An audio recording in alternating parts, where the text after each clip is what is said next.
Welcome to The Inner Practice, a podcast about healing, resilience, and how yoga and mindfulness shape the way we meet life's challenges. I'm your host, Jackie Vandertoon.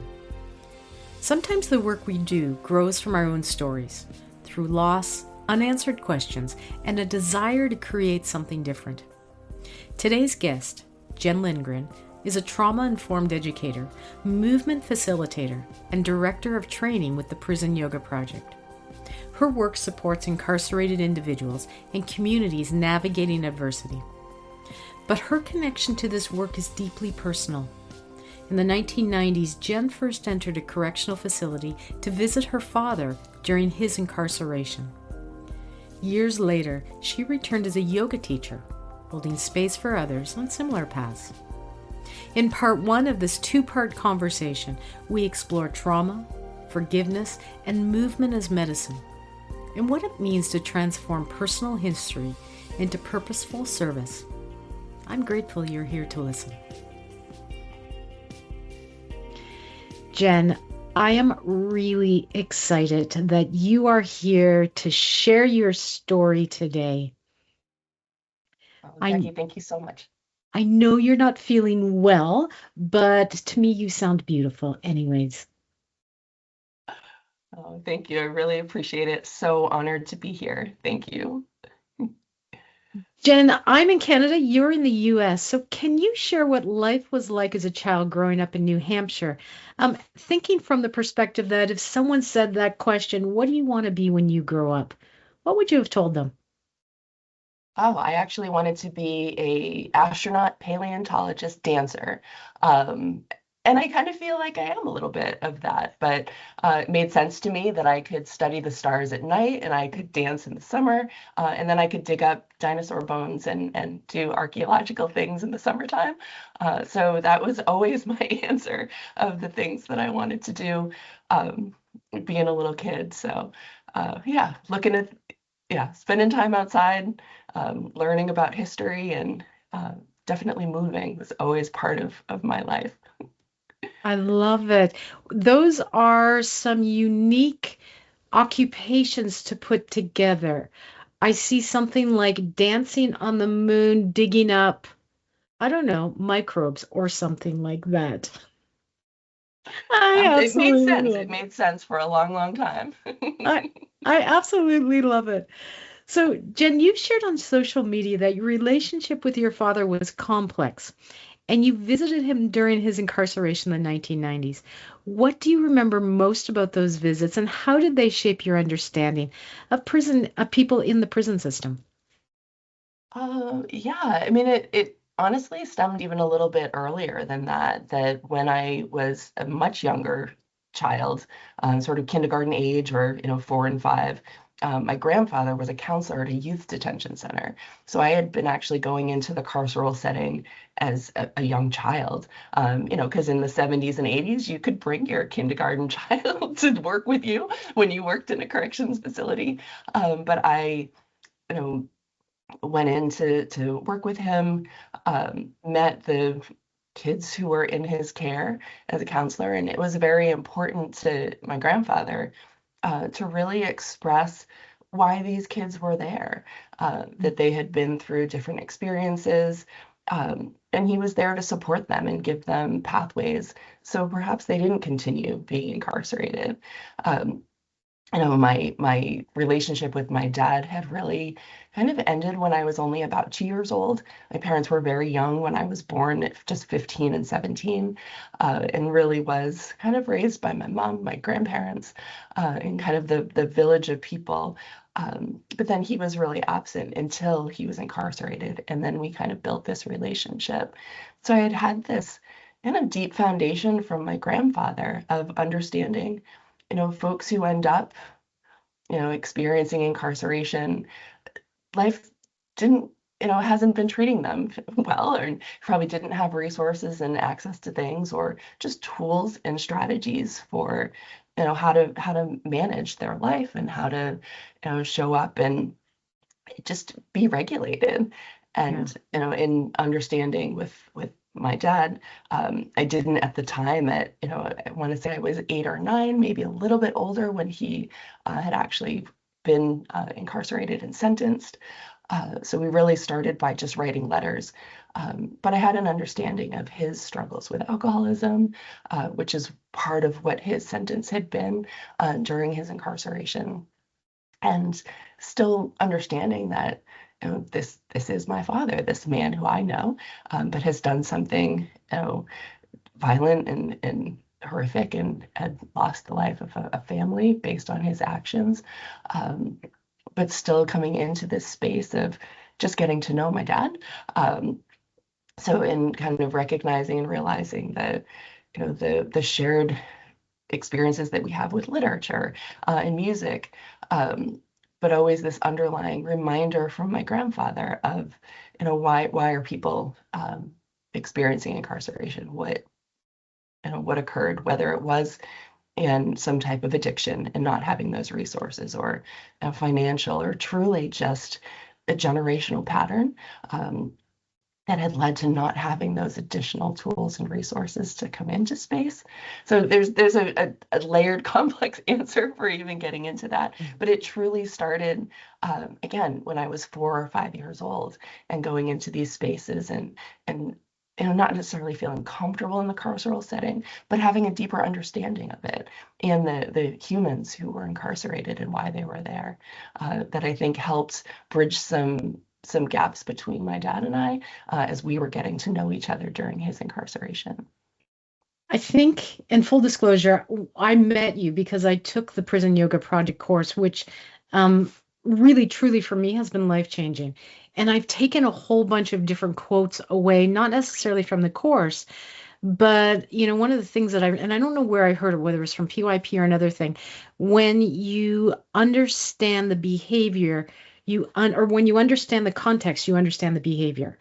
And that was something that I never quite thought about, was that, and this sounds so horrible saying it now, but these are human beings who are in a system where they're taken away from so many things.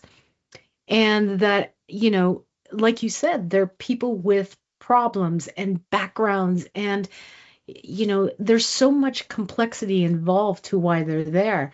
So I, not knowing your grandfather, obviously, but that must have been so heartwarming to grow up at that time, having a person said, "Hey, you know what? These are not lock them up and throw away the key. These are human beings." And so you were able to create that heart early on. Yeah, human beings and kids as well. So it was a youth facility, kids as young as 12, as old as, in their early 20s. Again, for years, my grandfather passed when I was about 22, but did this work through my whole life, through my adolescence. I would be a supporter, I can't think of the word. Yeah, just supporting, the kids. Once I was in high school too, we were peers, and I would be able to go in and just sit, do arts and crafts, and support folks with schoolwork. So there was always just this deep humanness. There's other individuals within my family. One of my uncles had been incarcerated as well. So there was always the human side of it, but also those lacks of resources for navigating the system, or being able to even to not serve time until being sentenced, because you can't afford to pay your bail, or to have legal counsel who's fighting for you and supporting where you're at.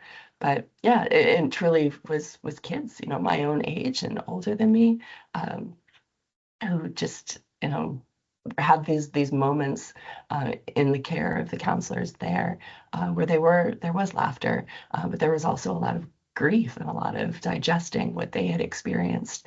So to really see that side of it too, the levels of abuse, the levels of neglect, the levels of addiction for young kids coming in, really formed a lot of my perspective on just humanity in general.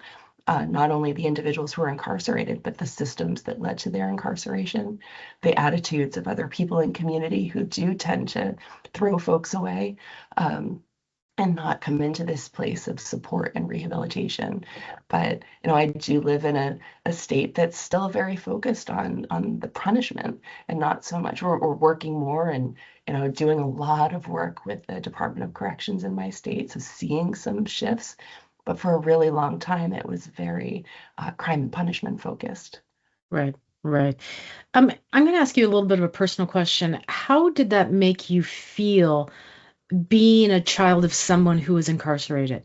I have no idea. My dad worked in a prison system, and I know the stories that he would have as an older individuals really looking at judging. Like there was a lot of judgment from him with these people in the jail system. I mean, he came at it as a prison guard, not having, I'm sure in the 80s, a lot of background information. How did that make you feel? Were you treated differently? Were you a stigma attached to having an individual, or was your grandfather gave you the tools of strength? A little bit of everything. If if nothing else, it probably started my journey into trauma-informed language and how we show up in community by just noticing how um, irresponsible sometimes people are with their words and how insensitive people are with their words, that not even knowing my personal history, but to hear individuals talk about folks who are serving time. And, again, this culture of sort of throwing people away or having comments about folks who are incarcerated, laughing at people who have, been arrested, just this sort of continued demeaning culture and that dehumanizing of folks who are experiencing incarceration. So it really brought me, in as a middle schooler, as a young teenager, really hypersensitive to how people talk about others within community, and to really start paying attention to the obstacles that individuals do face while they're when they're returning citizens, and really what those kind of sometimes insurmountable stigma is of folks who are, trying to rebuild their life after serving their time, where there's really sometimes in society no escape from that and no relief from again serving time and being able to come back out, but having again, from a real young age, just a very clear idea from people who were my peers and older of the attitudes of individuals towards the incarcerated population. Yeah, I'm sure that, you're hearing all types of language and some of it, I'm assuming some of it was blatant and some of it was, maybe from coming from a place of not knowing as well. So, I can't say enough how much I love the fact that you've taken something that could have gone very wrong with you and you're really focused on kind of changing that narrative or that history. But you've spoken about being a survivor of complex trauma. Can you tell us what you mean by complex trauma and what point did you realize that yoga and movement could become part of your healing path? I mean, just to put out there for your audience a little bit of a content note, but for those who are, aware of adverse childhood experiences, I have a perfect ACE score, that from sexual abuse to neglect to being unhoused to being food insecure, all of the things of just going through. Just life in general, of these spaces that not all of the pieces of my life were, you know, flowers and rainbows, that there was a lot of anger and kind of in these observations of having a parent who was incarcerated. A lot of that time I was a very angry young woman. A lot of it was sort of a personal attack at myself, and the way that I treated myself, the way that I treated my body, the way that I treated other people, that there was even though I did have the resources of supportive members of my family, there were also a lot of adults and determined caregivers who were not so, and kind of navigating what that looked like. But then also seeing, um, again, where some adults in my life were, again, this clear vision that, wow, adults do lie and adults do manipulate and adults do come into these spaces, where they're not giving the best care, to children. Um, and being encouraged to, go sit on someone's lap at a political function, and just things that come into these spaces in the different levels of my life, and, witnessing my mother's own abuse and things that she had endured in different relationships, navigating just, her own life and education and the pieces of herself. So there was a lot of, my own struggles with addiction, my own struggles with harm. But I had dance. And, starting at, I think I was 6 years old, the first time that I was enrolled in a dance class. And that to me was a return back to my body. It was control of my own body. It was movement that was something that no one could take away from me in coming into this space. And that became, really a very safe space for me within a dance community, within a theater community, in supporting and also opening the doors for my peers to be able to share their own experiences, and kind of taking that isolation away as well. So I did realize very young, that both nature and movement were soothing to my soul and very healing. And that was always something that I wanted to be able to share and promote and bring forth for others. I think I was 19 the first time someone introduced yoga to me. And I was in a moment of crisis. I was under the influence of a lot of things, doing a lot of harm to myself. This would have been, again, kind of mid to late 90s. Someone had said, come and breathe with me.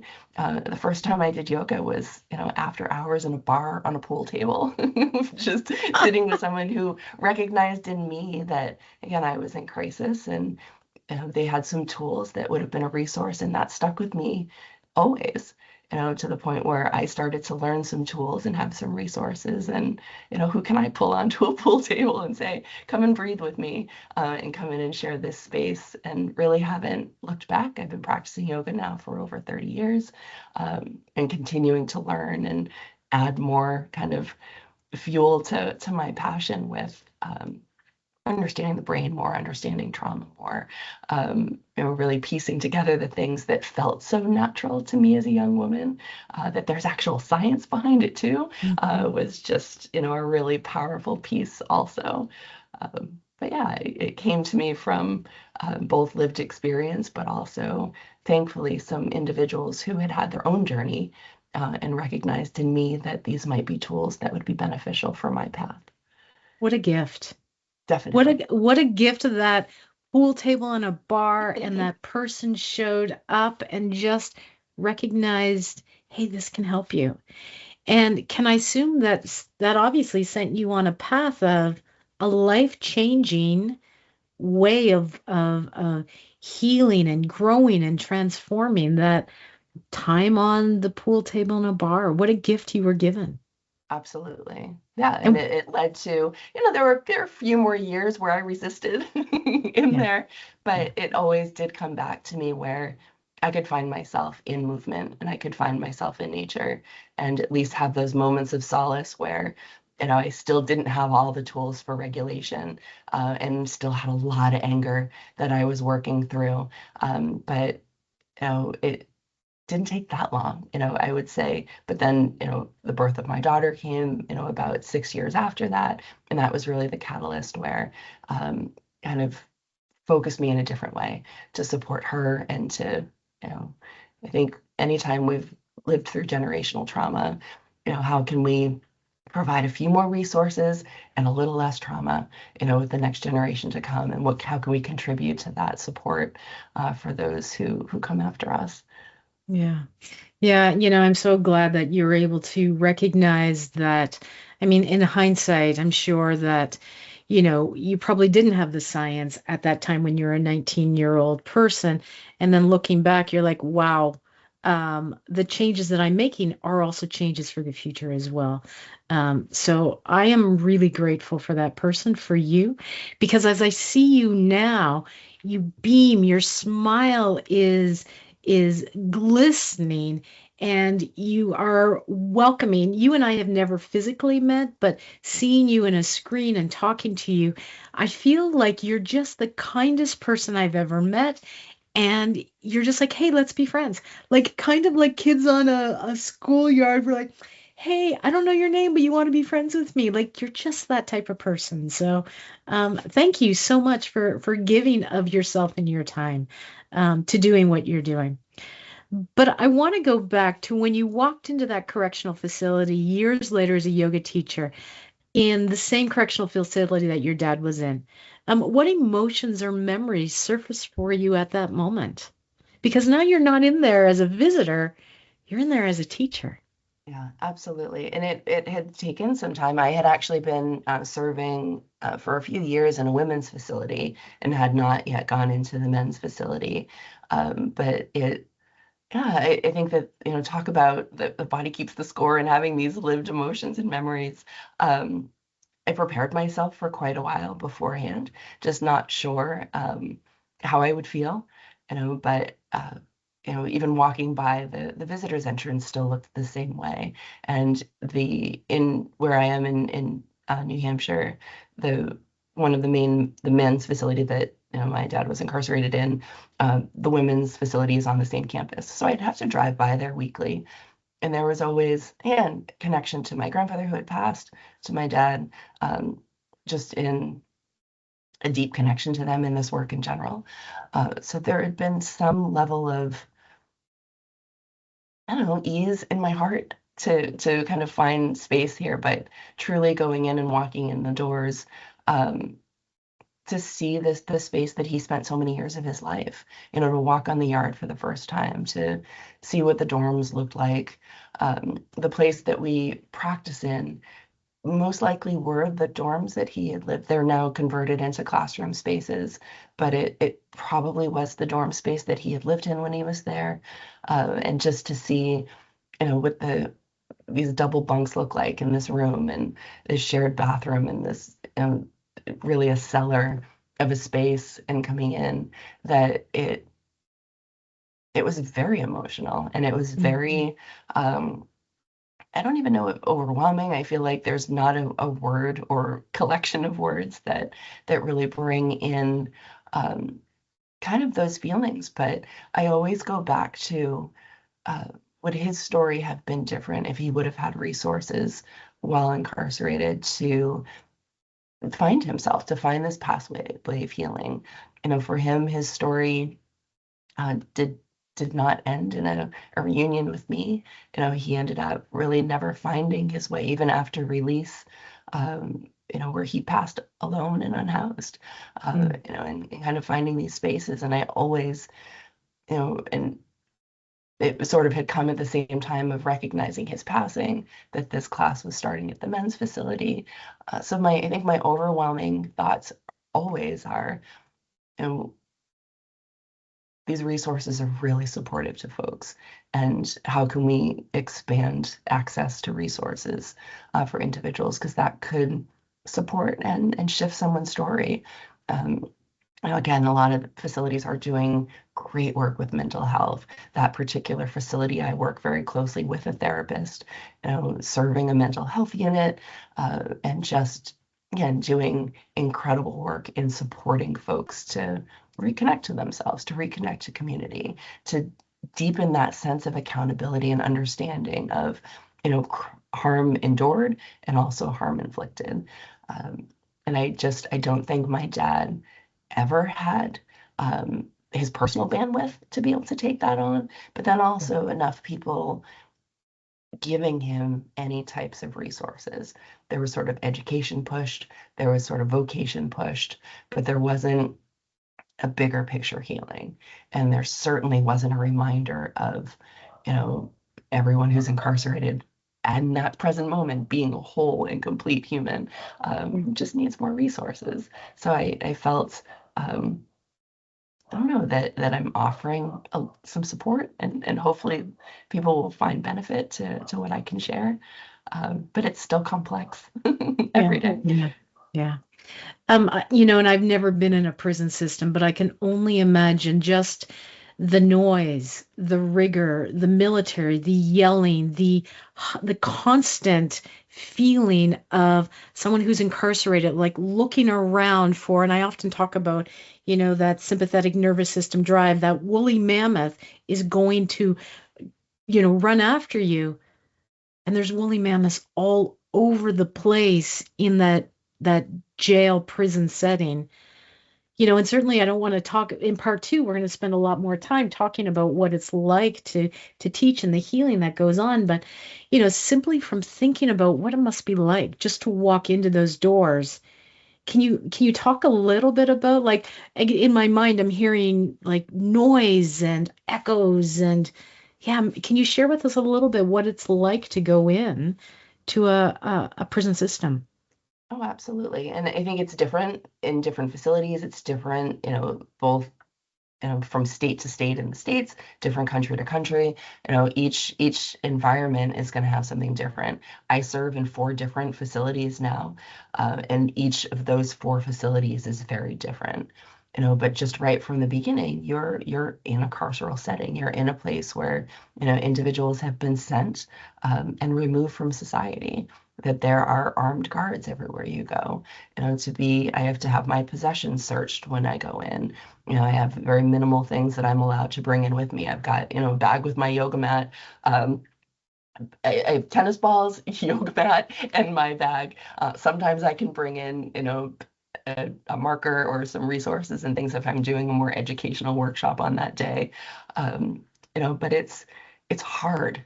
It's cold. It's not, a welcoming facility. Even, here the women's facility is newer. It's, has a lighter coat of paint on the walls, but there's still sally ports to go in. There's still banging doors. There's still wherever officers are walking around, there's the sounds of keys and kind of the stomping of boots and things that are always coming, that become part of the regulation of the individuals who are in the space. That the folks in the programs that I teach, talk all the time about, oh, we're used to it or this, but to kind of bring in this reminder that where are our nervous systems responding to? It's not, I always think of like Pavlov's dog. It's not normal to have your heart beat fast when you hear keys sound, or when you hear a door slam. And for these individuals, they're in this constant space. Like you said, the woolly mammoths are everywhere. Um, in some of the facilities, there's, the yard, the outdoor time is actually more of, a 20 by 20 cement cell that you can look up and see, the sky through a fence and barbed wire. Other spaces, there's kind of a navigatable yard that goes from building to building that individuals are walking through. Um, there is a little, microcosm within this space of folks. I have been able to go on to some of the living units and some of the facilities that I'm teaching at, and these two are, a metal bunk with a 2-inch thick mattress on a very uncomfortable space, just a toilet that's there on view for everyone to see coming into these spaces where, just to have a sense of privacy or space. There's a lot of, again, just I don't fully understand. I know that there's reasons for all of the things, but there really is a lot of, just in the structure and the design of the prisons and the carceral places that I've been in, are humiliating to a degree, or dehumanizing to a degree, or just impersonal to a degree. Very, again, the facilities here in New Hampshire, some of them, one of the main ones, the one that my dad was incarcerated at, the main building was built in the 1800s. Like, it's an old brick building. There are parts of it that are newer, but there's like just even structural things. The heat didn't work for half of the programs that we taught. So there were some days that we were just layered up, but still practicing. But it was 40 degrees in the room that we're in. And coming into these spaces, and folks being able to report that sometimes their dorms or their rooms also don't have heat or have no air conditioning in the opposite. Yeah, so just a lot of things. I think nutritionally, there's a whole other aspect. A lot of folks who come into programs, we just talk about supporting sleep and supporting digestion, because sometimes these even are things that, um, the public doesn't always consider when, and sometimes when there's people or profit. Right, Yeah, we can right, go into all of those right. personal feelings as well. And, again, I'm very thankful to be able to have the programs we have. But I think sometimes there's some things that are compromised that could support individuals' care and well-being differently than they are. And that's as diplomatic as I can be on that. You're doing very well because I can only well imagine from what I've read. Um, Jen, I think one of the things that I would go away with is this, and this is just me, but feeling guilty. When you mentioned about going outside and seeing, fences and you're 20 by 20, I'm like, oh my gosh, that should be a time of breath. But I can leave and I can go out and touch grass and I can come home to my house and I can go out into the forest and I can do all these things. And yet these individuals are still inside. How do you manage that sense of, I'm going to go home and these individuals are staying inside? Are you able to just leave it or do you carry that with you? I think that I carried it with me a lot more when I first started coming into these spaces, but I also I hope that the time that I'm there is supportive. Um, I have done enough self work and continue to have my own levels of self care and sustainability um, that to be able to have a big picture understanding. Mm, That when I do leave, it's not in celebration of being able to leave. It's, I'm here to serve the individuals who are here. I'm going to them. It's the same, when I teach corporate yoga and I go into a space and I work with a group of lawyers and legal aides. They're stuck in that building too. right. But it's, and to leave and to go outside. And that's a terrible comparison, but I think that there's, this space where, the folks who are in and serving time, understanding that they're in and serving time, and to be able to develop the relationship, with the folks who are coming to the programs, with the staff who make it possible for me to go in and serve the programs, that, um, for me, I personally, and I know that this is inconsistent and very different with folks who serve as well. Um, I know that I'm not going to be even remotely as impactful or as effective if I have too much of that heaviness. Mm, It's not benefiting anyone in it, me or them, if every time I leave the space, I'm leaving with a heavy heart. I find that if anything, going in, sharing the space, having time for laughter, if someone falls asleep at the end of the practice and there's like a gentle snore, and they're in this place where they're, at ease and relaxed enough in this environment, that's what I focus on, that I know that the time that I am spending on the inside is bringing, not only a little bit of, again, peace, tools, resources, more, um, more focus and resources for their own journey as well. Again, folks who are incarcerated are there because something has occurred, mhm. that they're carrying with them, that they're living through. And to again be there to offer this practice, which is, for the thousands of years that yoga's been in existence, is this support of, the human condition and supporting suffering, but also this deep dive into understanding how do we contribute to harm? How have we Mm. endured harm? How are we contributing to it? And then how do we also reconcile that to, be truthful and honest with our contributions, but also to find healing and to not continue to carry that residue of harm, but the knowledge of it. And I think for me, knowing that I'm in these spaces to share something that's deeply personal and meaningful to me, um, that is becoming deeply personal and meaningful to the individuals I serve, that's what it is. Mhm. That I think, um, I have found, like, it always sucks. The whole thing is, there's no benefit to it, but I understand it. And I also know, what I can contribute and what I can bring into the space. So I want to honor that. And it doesn't honor it by, continuing to sort of spiral in the negative aspects of it as well. And I'm not talking like a good vibes only, because I don't think that's there, because it's also very rooted in reality and very rooted in, the actuality of what we're there to do, and offering and supporting, but also how much more effective we can be if we're, being authentic and sharing that space, but then also resting and replenishing and digesting the experiences for ourselves as well when we leave those spaces. That's really powerful. It's interesting when I was telling people that I was interviewing you today, I was met with a lot of fear from people, like I couldn't do it, I'd be really fearful, um, which surprised me a little bit. But, I'm thinking there's reciprocity. Like you're going in, what are you getting out?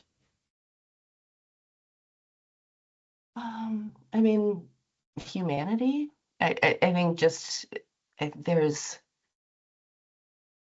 probably more words than I can fully come together with. But I think the main gift of this is, how do we, my humanity, how do we show up for one another? Um, my whole life, even prior to going into carceral settings, um, I've always been driven to support folks who don't have resources, and I think, I myself, didn't have resources, and I'm so thankful to those who reached out and shared what they knew or what they had with me, and to be at a place now in my life where I I actually have something to share, and I have the capacity to be able to share that. I think it's a return to our humanity. It's yoga to me. The connection, the union of, my heart and my body and my relationship to the universe and source and God and all the things, come together in those spaces and in those rooms. That when I'm facilitating and when we're practicing, serving a group of individuals who want to learn more about themselves, want to connect more with themselves, want to heal and understand, again, not only what they've endured within their life, but what they've contributed to and the harms of others, and to find a pathway of healing in that. That have been in these practices where, we collectively breathe together and the room gets brighter, and there's a deep sense of humanity. I think it's the same thing in showing up in advocacy for individuals. It's, the way that we, again, show up and serve. Service for me is, I don't know what else to do with Mhm. myself then. It's just, it's very much of, I find that I am my most authentic self when I'm in these spaces of sharing and service, and of creating opportunities for people to be their authentic selves without this stigma, without this label, without this continued shame and blame. And again, I want to really express for those who are skeptical, or those who are like saying the things of my own family, like, why is this what you do? And they understand more now, but when I was first starting this work, it wasn't well received by the majority of the people who love me. They didn't understand what my draw was, to serving this population. Um, but I believe that people deserve to be comfortable in their head and their body. And I think that this practice is a pathway to that. And even individuals who have caused significant harm, sometimes horrific offenses, but where does their life path, what did they endured? What caused this, you know, event to occur that led to their incarceration? But I don't believe in throwing people away. And I just, again, got some tools that are worth sharing. And if they support others, then, it's just it's a gift that I just, yeah. Jen, I think one of the things, I'm a very visual person when I talk to people, and one of the things that I saw as you were talking was, you know, people have labels, right? And sometimes when we look at people, we put labels on them. But what I saw was you spinning the label around and seeing the heart of the person and not the label. Is that something that you do when you go in? Because some of these individuals who are in there have done crimes that have hurt you, and so how do you not feel that anger or not feel that resentment to that person who's wearing of whatever? Yeah, I don't know. I, because sometimes it doesn't make sense. Sometimes, again, like I've had harm committed against me. I've stood in a room and supported someone and, shared with them my belief that they're, a whole complete person. And I see and feel, the light within them and the support, knowing that the reason that they're there is because they, harmed a woman or harmed a child or, again, did these things. Um, but for that moment, they're in the space that we're sharing and they're choosing to come to this practice looking for healing, looking for resources and support and tools. Um, you know, I I've been judged, before. I think that I don't know a human who has walked into a space and wasn't judged by someone else within that space, for whatever reason. I think as a society, we have feelings about people's skin color and their hair and their body design and the way they speak, the way they dress. There's so many effing labels and judgments and biases that create so many barriers in our ability to just connect as humans. And I think the more we feed into that and the more we kind of succumb to what these labels and stigmas are, the more we miss the uniqueness of that human. And the individuals in these spaces have most likely for their whole life, from as being kids in the playground, being teased or not picked or bullied or, all of the things that happen, even just the way we educate individuals. I think that there's so much harm that's done just in the way we treat one another. And this practice is an invitation to think beyond that and to really look at where are we contributing to harm in the way we view others. And in my personal opinion, and in the YTTs that I teach in these spaces, that you know for anyone doing any kind of service work, again, whether any kind of service work, if you have a personal feeling that some people deserve something and other people do not, it's your own work that you need to do before you go and serve others. And I I I wouldn't I'd have no business doing this work if I wasn't able to go in and honor the human in front of me and be there to support them. I don't have to agree with what they Mhm. did. I don't have to like Mhm. it. I can detest it and abhor it and find, significant hurt in my own heart, to the action that caused that individual to be there. But there's still a human being there who, again, in my personal opinion, deserves a chance to reconcile, to heal, to again have that accountability and that full understanding of their contribution, but also to find those pathways out of that cycle of harm. Yeah, I love that you're saying that because I don't see you going in as absolving people of their crime. I see you of just, again, looking deeper. Like there is still a person inside that body who still is hurting, who still needs help somewhere. One of the things that I've learned a lot from taking PYP, and you very intentional with your words, is you've intentionally said the word serve versus help.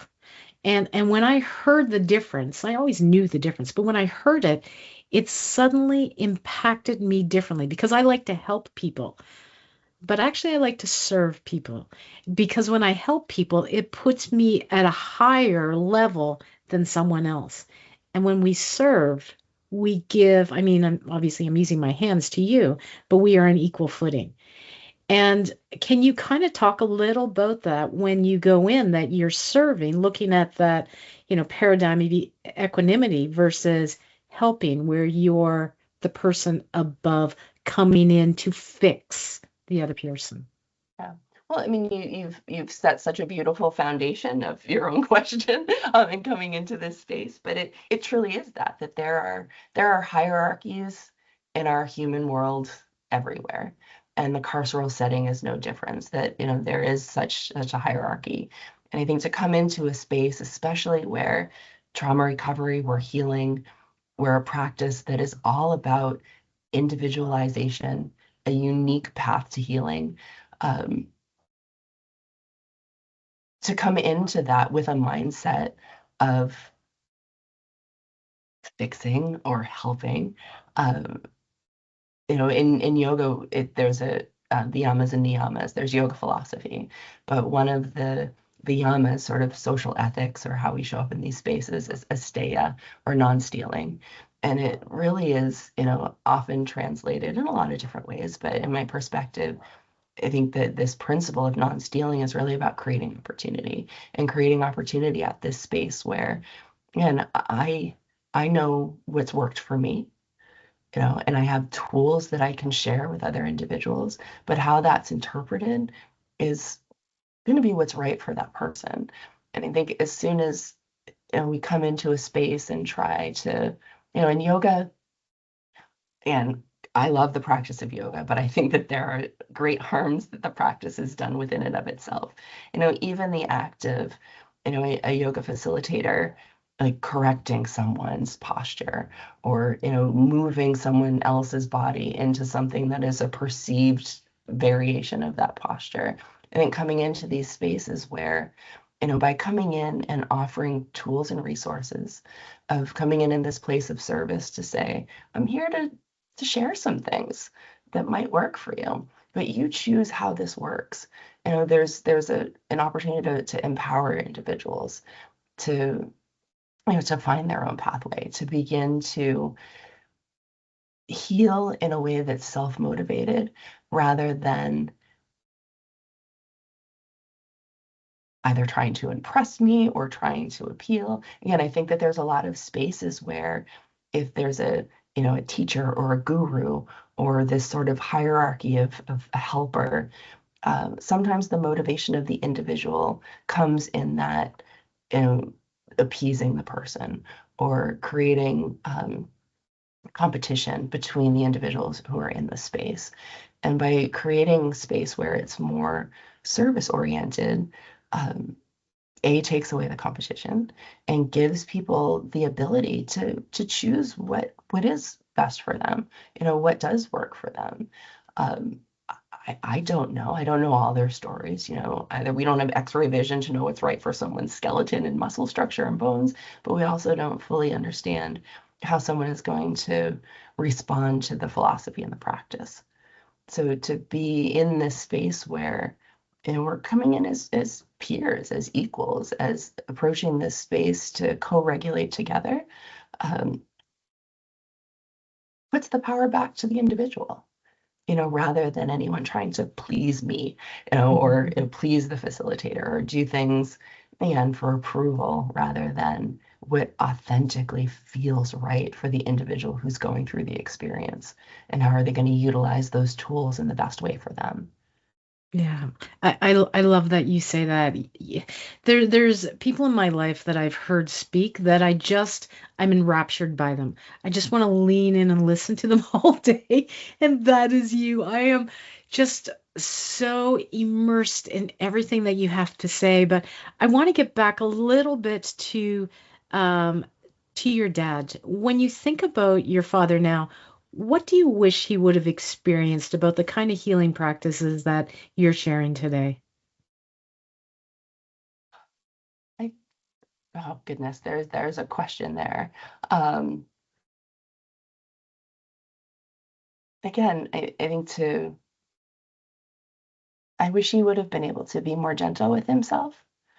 Again, we didn't dig into so many conversations that I wish we had had the opportunity to.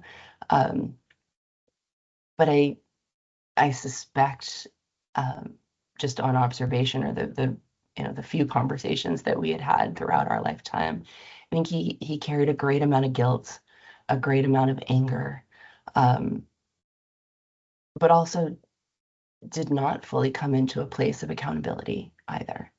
And I think that those things work hand in hand.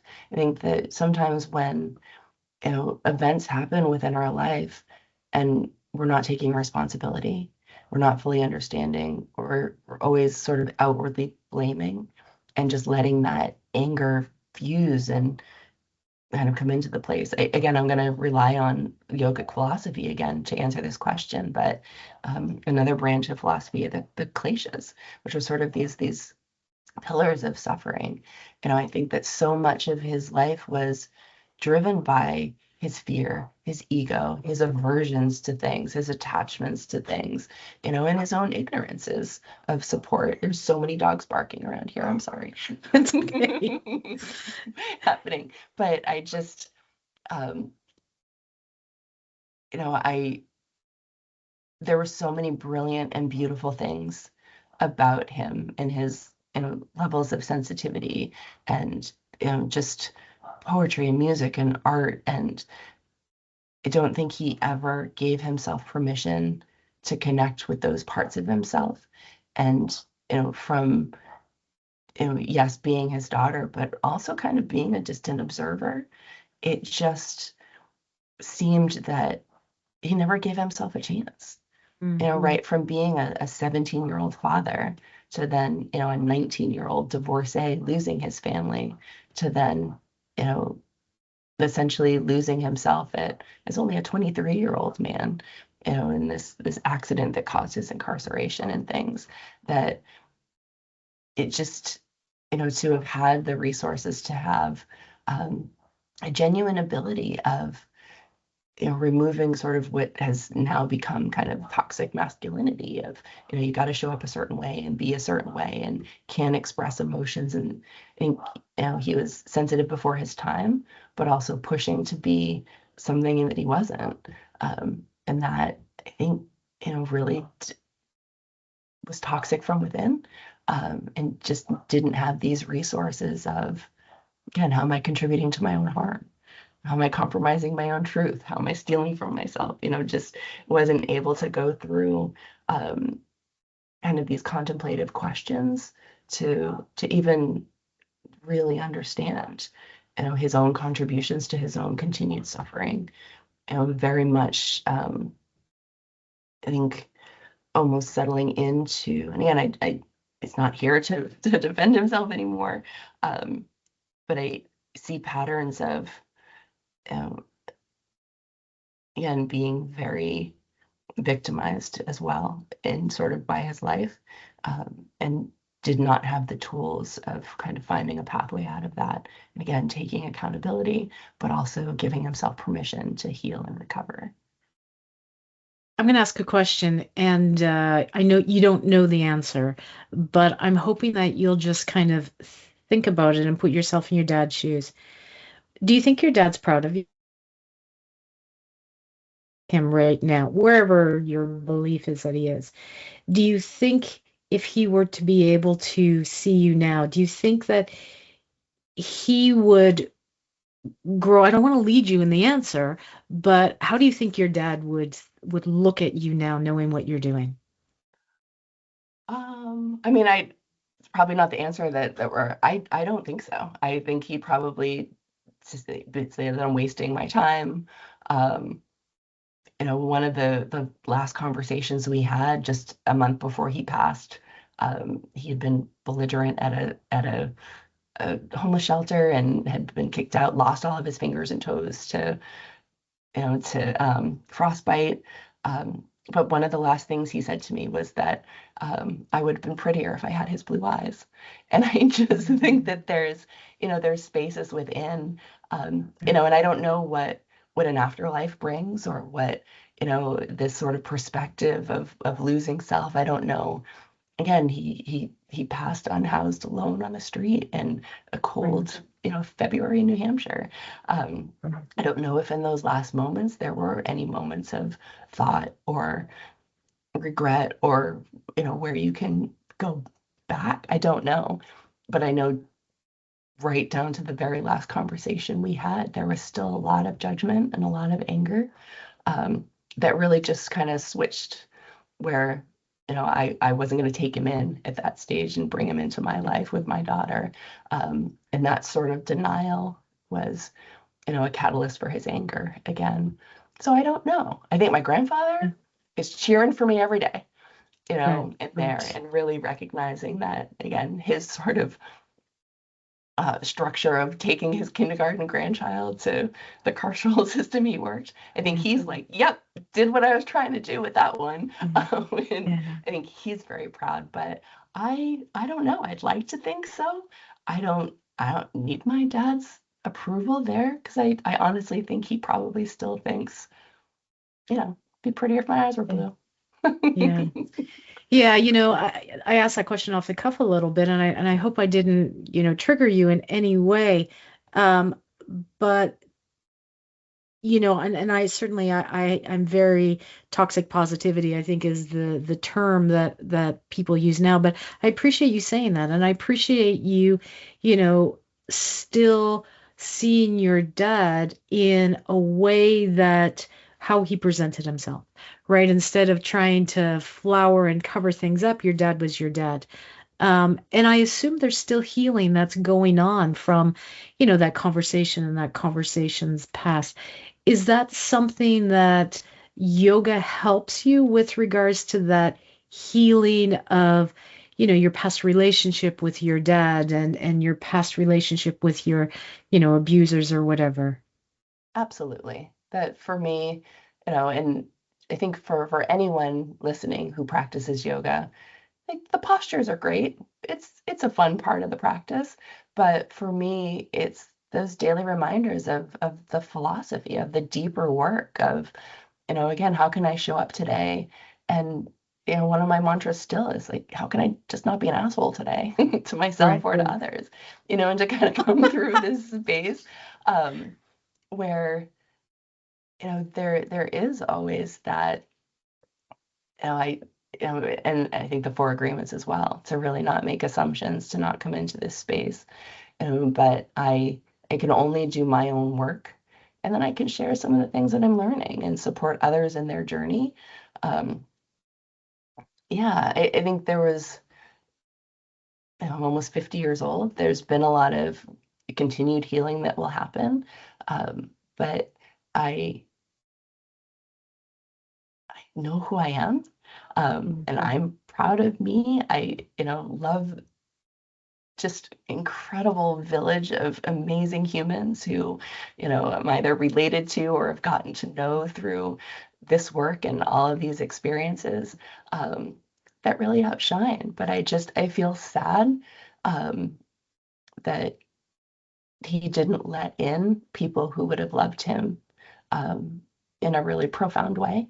And that to me is just, it's just sad, Yeah. to kind of have those spaces. But it was also his choice, or his barriers, or his cross to bear, whatever the things are that lead individuals to the spaces. I don't know what I ever would have done differently in my life, of being the child, but still reaching out to be like, here's dance recital tickets, here's this, here's something else, especially once he wasn't incarcerated anymore. Um, but it was never something for him, that he could, again, get out of his own way, or Yeah. I don't know. Um, I'm thankful for the relationship I have with other members of his family. But I think he was always sort of quiet and sad and reflective and removed. And it may have just been part of that, but it's also a piece of my own personality that I need to really respect and honor, but also, just continue to learn about.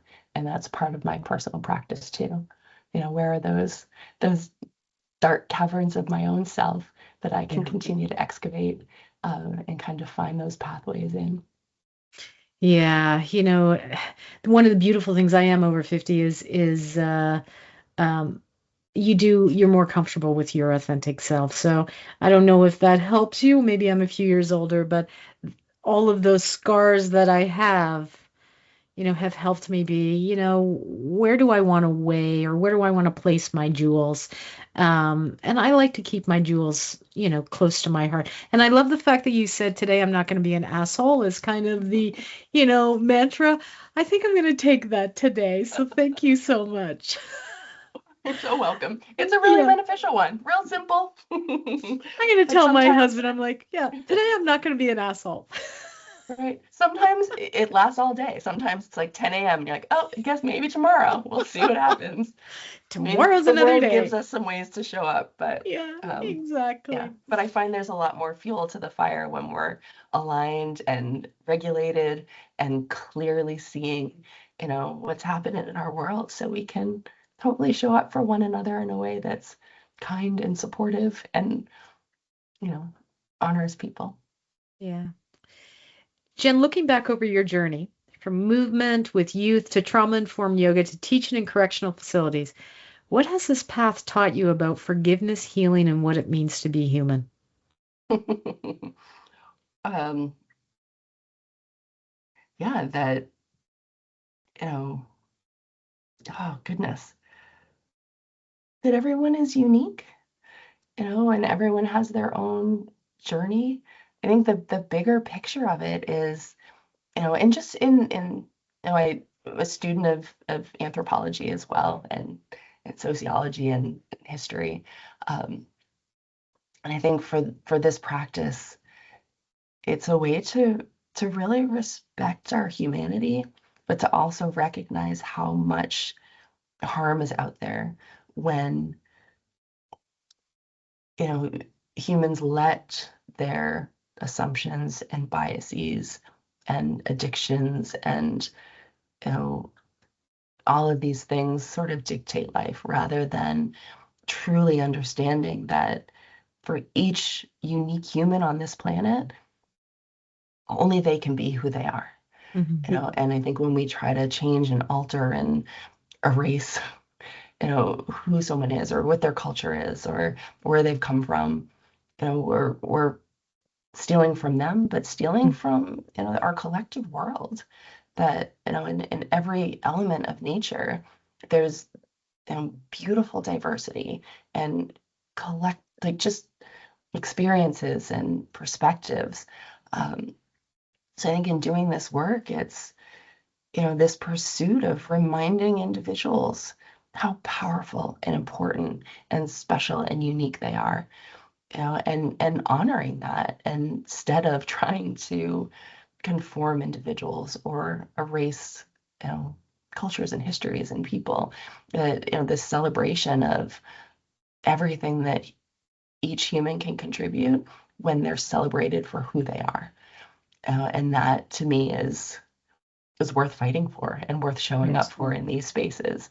That it just, that's what the work is to me. That, every hopefully, and I know I've caused harm in my life as well to others, but hopefully I continue to learn. So every space that I'm showing up in, um, I truly am to the best of my ability, honoring everyone in that space and celebrating who they are. And also this pathway to, what their unique journey looks like. I share all the time with folks in programs, like you're the only you who gets to Mhm. exist on this whole entire planet, and you're the only one who can be who you are. So let's find that person and celebrate who they are. And I believe that really profoundly. So Yeah, thanks for that because when I'm in my dark well, I often think, oh my gosh, the probability of me being on this planet is infinitesimal, where I can't even do the statistical analysis of the sperm connecting the egg and of the cell. Like it just boggles my mind how I'm here. Um, but again, this isn't about me, but I want to finish off asking you a question that I often ask people on my podcast. If someone had told the younger version of you, visiting your father in prison, that one day you would return here as a teacher and facilitator, what do you think the younger you would have said to that person? Oh, probably like, okay. I think I would have just like, I probably at that stage in my life would have laughed a little. I probably would have said, yeah, right, I won't get clearance to come back in here. They probably, um, or why would they let me in? I probably would have believed more that I would have been receiving services there rather than supporting others who were incarcerated there. Um, but it would have been in for it. I think up for the the adventure.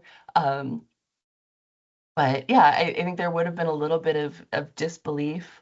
Um, probably especially the younger me was, a tad arrogant and a bit of, again, an asshole, given the new mantra in this age of my life. So it probably would have been snarky. It probably would have been self-deprecating. But hopefully there would have been at least that little spark that would have said, oh, maybe that is a pathway that could be for me. I think the younger me didn't think there'd be an older me. So anyone telling me where I would have been at, a few months shy of 50, I would not have thought that those days would come. So I probably would have kind of scoffed it off. But again, it perhaps would have planted a gentle little seed that maybe would have focused me differently earlier, or it would have led to exactly the same space. But I feel like I would have met it with a little sarcasm and skepticism. Yeah. And again, I'm a visual person. I see a dancer slash yogi on a mat collecting samples as a paleontologist, making pathways for everyone to go to the moon. Absolutely. So much so. Jen, this conversation has been heartwarming, has been emotional, has been fulfilling, has been so wonderful to experience talking to you, hearing your story.